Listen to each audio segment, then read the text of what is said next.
Compatriotas, un saludo especial para la gente de la isla de las Canarias, para Japón, para los bolivianos que están trabajando en el este de los Estados Unidos, para la gente que está en Brasil, para los bolivianos que están en la Argentina, que permanentemente se están conectando conmigo, y para todos los bolivianos que construyen el país día a día frente a toda adversidad en nuestro país.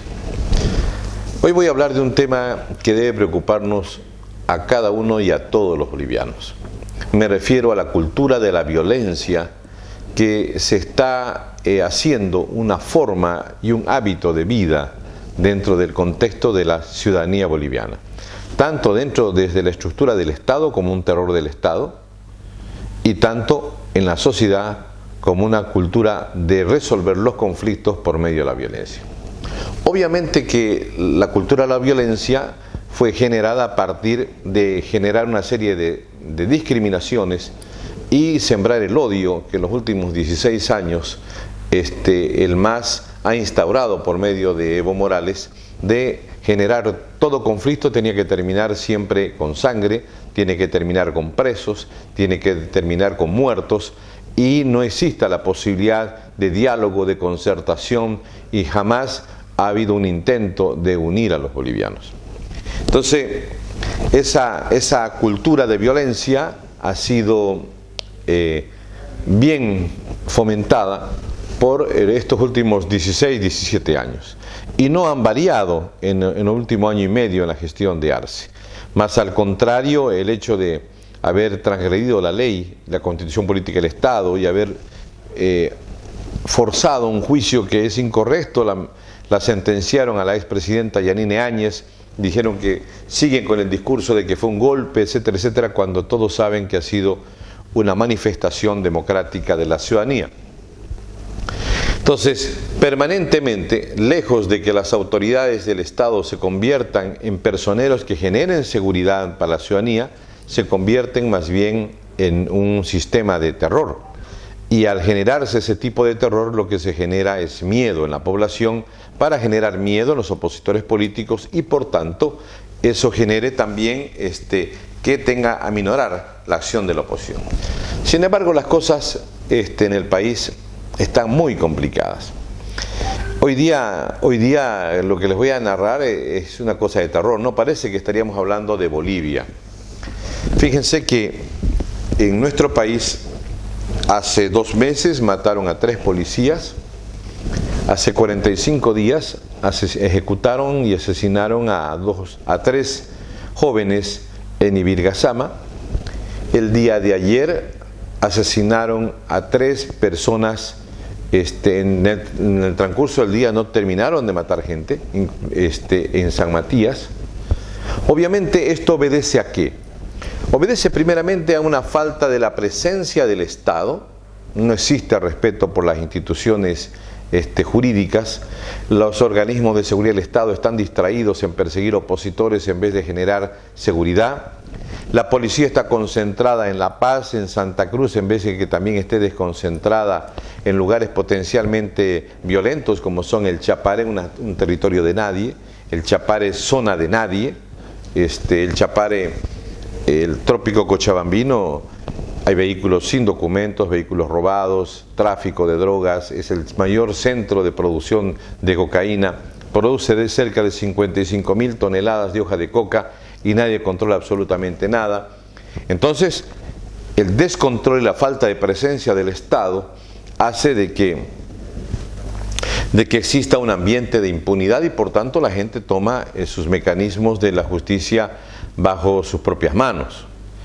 Es penoso que hayan habido 9 asesinatos, no hay ningún solo detenido.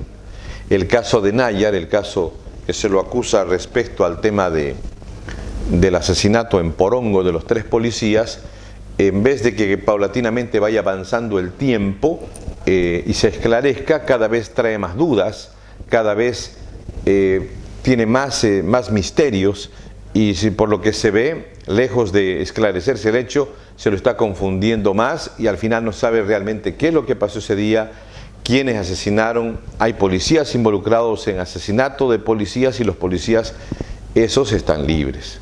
Entonces, ¿qué es eso? Eso es impunidad. Eso es falta de justicia. Eso es falta de que funcione el sistema de justicia.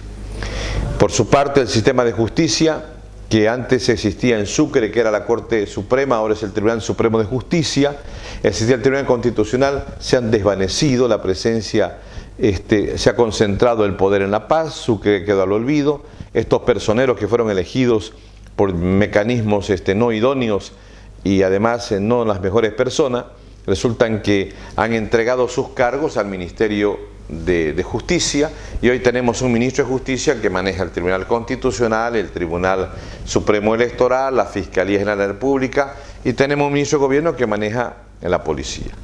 El otro día, en un acto donde se iban a reunir personeros, inclusive gente de la gobernación, en yacimientos, se encontraron hasta policías venezolanos, y nadie dice absolutamente nada. Entonces, las cosas no están bien. O sea, hay gente que escapa del país, como el caso de Pacheco. Todos pueden cuestionar a Pacheco. Bueno, fíjense si lo comparamos a Pacheco con el caso ABC. El caso ABC se han robado 18 millones de dólares. Y el caso, el ministro Montaño está ahí, ni el presidente del ABC, de la entidad de caminos que está involucrado esa institución en el tema de los 18 millones de dólares, ni siquiera está en la lista de los supuestos sospechosos. Entre tanto, el día viernes, el ministro de Gobierno se vino aquí a Santa Cruz, hubo un gran despliegue buscándolo a Pacheco, como si Pacheco se hubiese robado 18 millones. No estoy justificando y no justifico de ningún momento esos audios, pero sin embargo hay una cosa que es importante.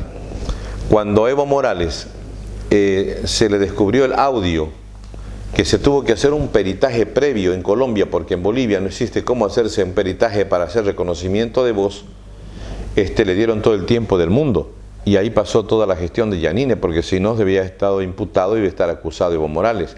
Resulta que hubo la prueba, se corroboró que es la voz, sin que terminó absolutamente en nada, y sin embargo Evo Morales ordenaba el asesinato de millones de bolivianos. Y en el caso de Pacheco, no se comparó, no se determinó, no está funcionando algo que es fundamental: el indubio pro reo. Aquí hay que investigar, se presume la inocencia de las personas, pero ¿qué es lo que pasa? Vinieron directamente para prenderlo. ¿Qué es lo que tenía que hacer la Fiscalía? La Fiscalía lo primero que tenía que haber hecho es investigar. Para eso el proceso penal está dividido en tres partes: la etapa preliminar, que es la etapa en la que se debe investigar los hechos. O sea, la etapa preliminar es donde se encuentran y se recolectan toda la información primaria, o sea, los indicios, para tener elementos de convicción para pasar a una segunda etapa, que es la imputación, y luego de la imputación se abren otros 6 meses para perfeccionar la investigación, y a partir de ese perfeccionamiento de la investigación obtener pruebas que se deban exponer en un juicio oral. Pero aquí el Estado de Derecho ha desaparecido. Entonces, ¿qué tenés que hacer? Tenés que hacer lo que hizo Revilla, tenés que hacer lo que hizo Pacheco, tenés que escapar, y no escapás de la justicia. Escúchenme bien, no es que escapan de la justicia, escapan de la injusticia. ¿Por qué? Porque si este país garantizara y hubiera una independencia de poderes, los fiscales fueran probos, los jueces fueran totalmente objetivos, todo el mundo se presentaría, no tendría ningún inconveniente. Pero todo está direccionado. Como el tema era Camacho, con el tema de la gobernación, está Camacho, que es el único opositor que en este momento firme tiene el gobierno, entonces dijeron: este es el momento de liquidarlos a estos. Entonces se fueron todos contra Pacheco. Yo creo que Pacheco se asustó, porque es lo más probable es que con el simple audio lo mandaban a la cárcel, y lo iban a mandar a cualquier parte de la cárcel y iban a hacer su terrible show. Pero lo más vergonzoso, que nunca se ha visto, pero nunca se ha visto en la historia del derecho, excepto en las épocas del derecho, de la época de Roma, es el tema de que la detengan a su madre, detengan a sus trabajadores. Cerraron un centro médico, una unidad de urgencias médicas, la presentaron, está presentada como si ahí estaría en este momento oculto Pacheco. Entonces fueron clínicas privadas, cuando el hecho supuestamente se cometió en una institución de la gobernación. O sea, detenerla a la madre, solamente eso se le puede ocurrir a una gente enferma, gente que está podrida de la cabeza, pero además gente que no sabe absolutamente nada de derecho. A la madre, los hermanos tienen un privilegio, no pueden vender a sus hermanos por ley, no pueden declarar en contra de las personas. Y ahí está. Fíjense el caso del capitán Lara. El caso del capitán Lara es otra vergüenza nacional. Denunció a un superior que lo encontró infragrante en pleno tema de corrupción. Sin embargo, le abrieron 3 procesos. El otro tiene un proceso, el otro por denunciar tienen 3. ¿Y de qué lo acusan? Le acusan básicamente de una cosa sencilla, que no tenía capacidad para denunciar. Un policía, un oficial de policía, grado de capitán, no tiene la facultad para poder denunciar. Entonces, ¿quién tiene? Si no es la policía, entonces, ¿quién tiene facultades para denunciar? Por un lado. Y por el otro lado, esta otra cuestión compleja. Dicen que no debía denunciar con uniforme militar. ¿Y por qué denunció? Y le iniciaron 3 procesos. O sea, la verdad que las cosas están mal en este país. Está tan mal en este país que, fíjense, Bolivia produce cerca de 55.000 toneladas de hoja de coca año. 55.000 toneladas de hoja de coca. Se ha calculado que si sacara un impuesto de esa cantidad, el Estado podría recaudar cerca de $1.000 millones. Pero olvidémonos ese tema. Como esa hoja de coca va al narcotráfico, obviamente que esa hoja de coca vale más. Hace 3 días atrás, la Fuerza Especial de Lucha contra el Narcotráfico señaló que en estos 8 meses, 156 toneladas de hoja de coca, de cocaína fueron secuestradas al narcotráfico. O sea, estamos hablando de 160 toneladas de cocaína, que si lo dividimos los 8 meses nos da que un promedio de 20 toneladas por mes la Fuerza Especial de Lucha contra el Narcotráfico está secuestrando, está incautando, está haciendo interdicción, con todos sus males que tiene la FLN, que no han sido, que se llama, solucionados después de los últimos luctuosos hechos del asesinato de los 3 policías. Pero ahí vamos. 160 toneladas de cocaína, 20 toneladas de cocaína por mes promedio. Según los estudios de las Naciones Unidas y de organismos internacionales, se tiene que Bolivia interdicta la cocaína en un porcentaje entre un 5 a un 7%. O sea, del 100% de la cocaína que entra a nuestro país, porque nosotros somos un país de tránsito y también productor, y que canalizamos por medio de Paraguay, Brasil, Argentina, se va a Europa y se va a otros países, entonces resulta que se estaría aproximadamente produciendo y transitando por Bolivia cerca de, les voy a decir la cifra aproximada, de 4.800 toneladas de cocaína. Si la FELCN ha descubierto 160 solamente en estos 8 meses, significa que teniendo en cuenta el porcentaje de interdicción, que es del 5 al 7%, repito, quedo bien claro en eso, se han desviado y han llegado a su destino y han salido del país cerca de 4.800 toneladas de cocaína.